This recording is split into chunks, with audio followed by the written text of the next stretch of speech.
Assalamualaikum warahmatullahi wabarakatuh. Berjumpa kembali bersama saya Isma Zara Asakina. Pada kesempatan kali ini akan membahas materi Bahasa Indonesia untuk kelas 12 mengenai menulis surat lamaran pekerjaan. Masih bersama SMK Handayani Banjaran, SMK Bisa, SMK Hebat. Adapun kompetensi dasar pada pertemuan kali ini adalah mengidentifikasi isi dan sistematika surat lamaran pekerjaan yang dibaca.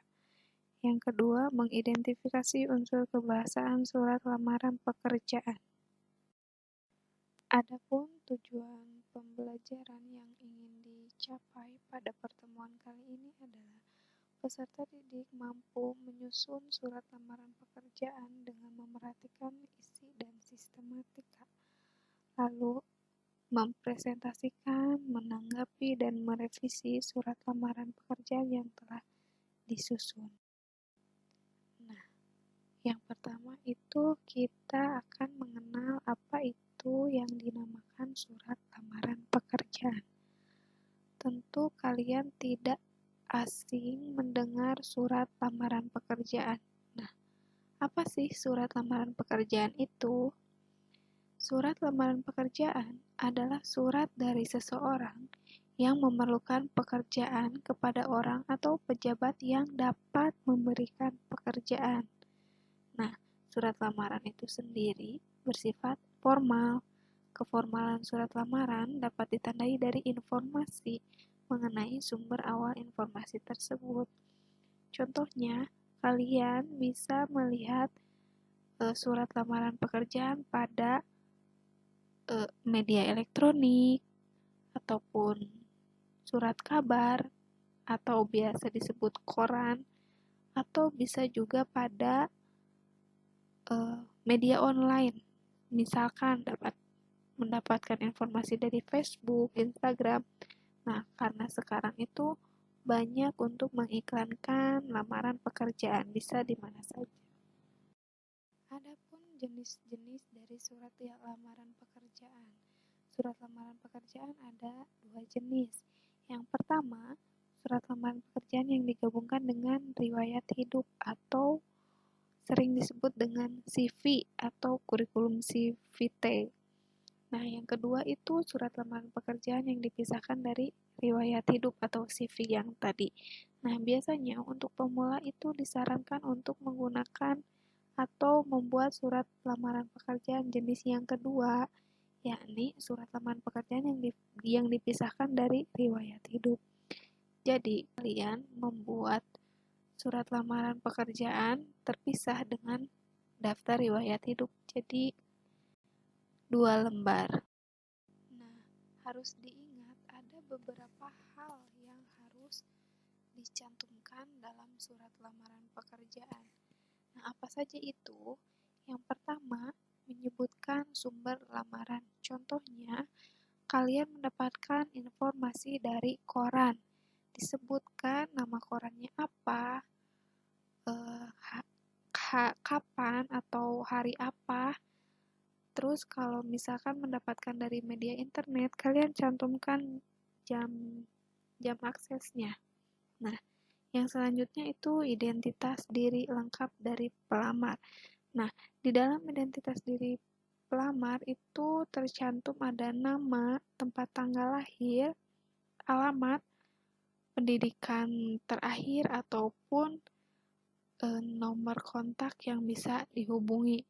Nah, untuk identitas diri ini, kalian harus mencantumkan nama lengkap, bukan nama panggilan atau nama sapaan, ataupun bahkan nama samaran. Nah, yang selanjutnya itu posisi yang dikehendaki. Misalkan suatu perusahaan ingin mencari posisi untuk manajer. Nah, kalian cantumkan posisi apa yang akan dikehendaki, yakni manajer itu, supaya tidak salah alamat. Nah, yang selanjutnya itu ada riwayat pendidikan. Nah, untuk jenjang yang pertama dicantumkan itu jenjang pendidikan yang terakhir yang sudah ditempuh. Lalu, riwayat pekerjaan itu pun kalau sebelumnya sudah pernah bekerja. Bila tidak usah dicantumkan. Nah, apa kemampuan yang kalian miliki? Misalkan, kalian mampu mengoperasikan Microsoft Office, ataupun bisa mengoperasikan Microsoft Design. Nah, seperti itu. Nah, yang selanjutnya itu referensi. Nah, yang selanjutnya itu adalah unsur-unsur atau sistematika penulisan surat lamaran pekerjaan. Yang pertama itu ada tempat dan tanggal pembuatan surat, atau biasa disebut dengan titi mangsa. Nah, di dalam tempat dan tanggal pembuatan surat ditempatkan di pojok kanan atas, tanpa titik dan di akhir, karena bukan merupakan sebuah kalimat. Contoh, Papua Barat, 28 Agustus 2020, misalkan ya. Nah, yang selanjutnya itu lampiran dan hal. Kata lampiran dan hal tidak boleh disingkat seperti LAM atau LAMP. Nah, tidak boleh disingkat. Lalu, angka dalam kolom lampiran ditulis menggunakan huruf, tidak menggunakan angka. Nah, yang selanjutnya, alamat surat atau alamat kantor yang dituju. Nah, di dalam alamat kantor yang dituju, diharapkan tidak menggunakan kata kepada. Nah, alamat disarankan tidak lebih dari 3 baris. Lalu, jabatan tidak boleh menggunakan jenis kelamin seperti bapak atau ibu, ditulis saja pimpinan perusahaan apa. Nah, untuk penulisan jalan pada alamat tidak boleh disingkat seperti JLN ataupun JL, jadi ditulis saja jalan. Yang selanjutnya, tidak menggunakan titik di masing-masing akhir barisnya, karena bukan merupakan sebuah kalimat. Contoh, yang terhormat, titik, manajer sukses mandiri, Jalan M. Yamin, nomor 2, Kalibata, Jakarta. Nah, yang selanjutnya itu salam pembuka. Biasanya menggunakan frasa dengan hormat. Nah, di dalam kata dengan hormat, setelahnya menggunakan tanda baca koma. Lalu, alinea pembuka. Di dalam alinea pembuka, sebaiknya menggunakan bahasa yang baik dan sopan. Maksudnya untuk apa? Supaya para pihak atau instansi yang membacanya tidak tersinggung. Nah, di dalam alinea ini juga harus muncul pernyataan umum yang menggambarkan diri pelamar atau tesis. Nah, untuk unsur yang selanjutnya itu isi surat. Dalam isi surat terdapat hal berikut. Yang pertama itu identitas. Nah, identitas di sini berisi apa? Berisi keterangan berupa nama, tempat tanggal lahir, alamat, pendidikan terakhir, dan ditambah lagi sesuai dengan keperluan. Nah, harus diingat, di dalam menuliskan keterangan tersebut, huruf awal kata digunakan menggunakan huruf kecil. Jadi penulisan untuk nama, N-nya itu kecil. Tempat tanggal lahir pun T-nya kecil. Pendidikan terakhir kecil pula. Dan alamat kecil pula.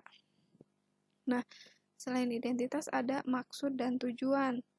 Maksud dan tujuan merupakan keterangan tentang alasan pengirim atau pelamar pekerjaan menulis surat tersebut. Nah, yang selanjutnya itu menyatakan lampiran. Dalam lamaran pekerjaan terdapat beberapa lampiran tentang syarat yang sudah diminta oleh instansi yang membutuhkan pekerja. Oleh karena itu, pelamar harus memenuhi lampiran yang diminta tersebut. Kemudian di setiap rincian digunakan tanda baca titik koma, dan di akhir lampiran digunakan baca titik. Contoh, kalian ingin melampirkan fotokopi ijazah.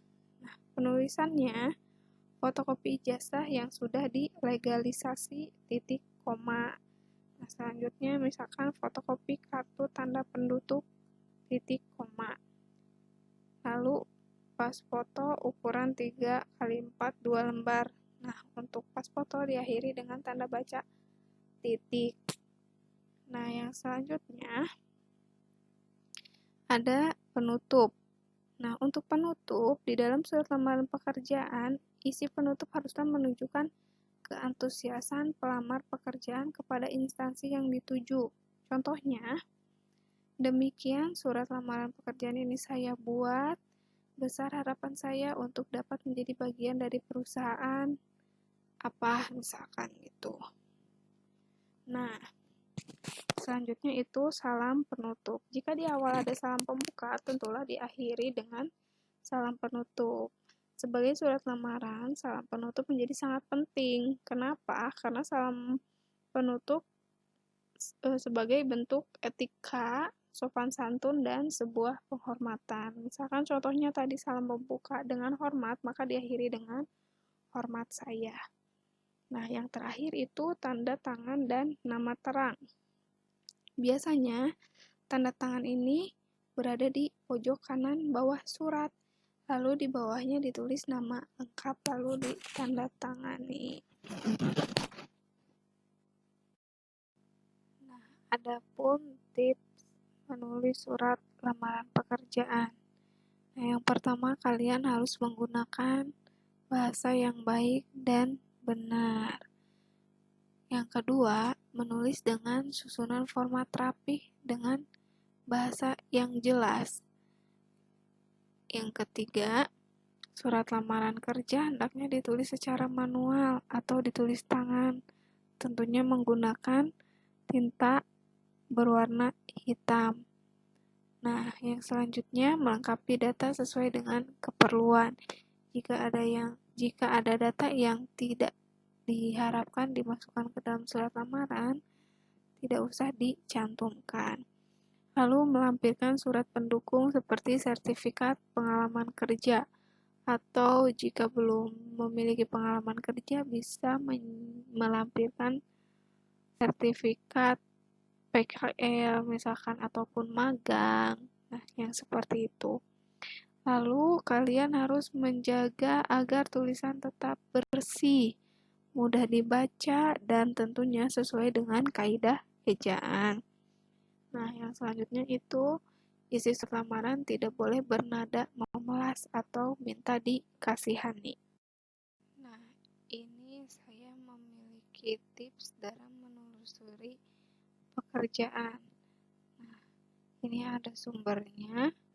Sukses mendapat kerja dan meraih karir impian tahun 2010 halaman 11. Kalian bisa dibaca. Nah, bisa digunakan juga untuk nanti ketika kalian sesudah lulus sekolah. Nah, di sini saya melampirkan beberapa info bahasa dari kelengkapan dalam penulisan surat lamaran pekerjaan. Nah, surat lamaran pekerjaan lazim dilengkapi berbagai macam lampiran sesuai dengan syarat-syarat yang telah ditentukan tentunya. Di antaranya sebagai berikut.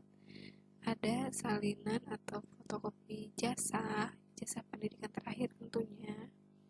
Lalu salinan KTP, daftar riwayat hidup atau CV yang tadi, karena biasanya sebagai pemula itu daftar riwayat hidupnya dilampirkan terpisah dengan surat lamaran. Lalu surat keterangan dokter yang diterbitkan pada fasilitas kesehatan. Lalu salinan SKCK atau surat keterangan catatan kepolisian, tentunya ini diterbitkan oleh pihak kepolisian. Lalu salinan kartu kuning atau AK1. Biasanya itu diterbitkan oleh Depnaker. Yang selanjutnya, pas foto terbaru, untuk ukurannya disesuaikan dengan syarat-syarat yang telah ditentukan instansi penerima pekerjaan. Lalu ada salinan sertifikat atau penghargaan yang relevan. Nah, di sini saya memiliki dua contoh surat lamaran pekerjaan dengan format yang berbeda. Yang pertama, surat lamaran pekerjaan yang ditulis tangan atau manual. Yang kedua, surat lamaran yang diketik atau melalui pengetikan komputer. Nah, bisa dilihat untuk surat lamaran yang ditulis tangan dengan menggunakan tinta hitam pada kertas folio bergaris. Nah, kalian bisa memperhatikan sistematika penulisannya seperti yang sudah dipaparkan tadi di awal. Nah, ada titik mangsa, itu Yogyakarta, 12 Mei 2013. Nah, seharusnya di sini untuk penulisan titik mangsa dan lampirannya itu tidak boleh sejajar. Jadi titik mangsa di atas, nah di garis bawahnya itu lampiran. Nah, di sini pada contoh yang di sini masih menggunakan kata kepada yang terhormat. Nah, tadi yang sudah dijelaskan tidak boleh menggunakan kata kepada. Nah, untuk yang lainnya kalian bisa perhatikan ada lampiran-lampirannya di sana. Dia hanya melampirkan 2 lampiran saja, daftar riwayat hidup dan lampiran yang lainnya. Nah, kalian diharapkan mampu menyusun surat lamaran pekerjaan disesuaikan dengan unsur-unsur sistematika yang sudah dipaparkan sebelumnya. Nah, bisa dilihat untuk contoh yang kedua, ini surat lamaran yang diketik. Biasanya menggunakan kertas HVS ataupun A4. Nah, begini susunannya. Kalian bisa perhatikan masing-masing disesuaikan dengan unsur-unsur yang sudah kalian dapatkan tadi di awal. Nah, di sini saya memiliki contoh dari pembuatan daftar riwayat hidup atau CV. Di sini ada data dari data pribadi, profil, lalu pendidikan, pengalaman kerja, kepribadian disesuaikan dengan masing-masing, lalu kemampuan bahasa, kemampuan program, sertifikat, lalu pengalaman organisasi. Nah, untuk isi-isi di sini kalian bisa disesuaikan dengan keperluan saja. Ini bisa dimanfaatkan untuk tingkat kreativitas kalian, karena untuk pembuatan CV itu bisa dibuat semenarik mungkin. Bisa saja menggunakan yang sudah instan, biasanya ada di fotokopian ataupun tinggal print, atau bisa kalian membuat sendiri. Nah, ini bisa dijadikan sebagai referensi pembuatan daftar riwayat hidup. Nah, sampai sini untuk materi pertemuan kali ini. Mudah-mudahan kalian mampu menyerap apa yang sudah saya sampaikan dan bisa mengaplikasikannya suatu hari nanti. Bisa dijadikan referensi, ilmunya semoga bermanfaat. Sampai berjumpa kembali dengan saya di pertemuan selanjutnya. Terima kasih atas perhatiannya. Mohon maaf apabila banyak kesalahan. Wassalamualaikum warahmatullahi wabarakatuh.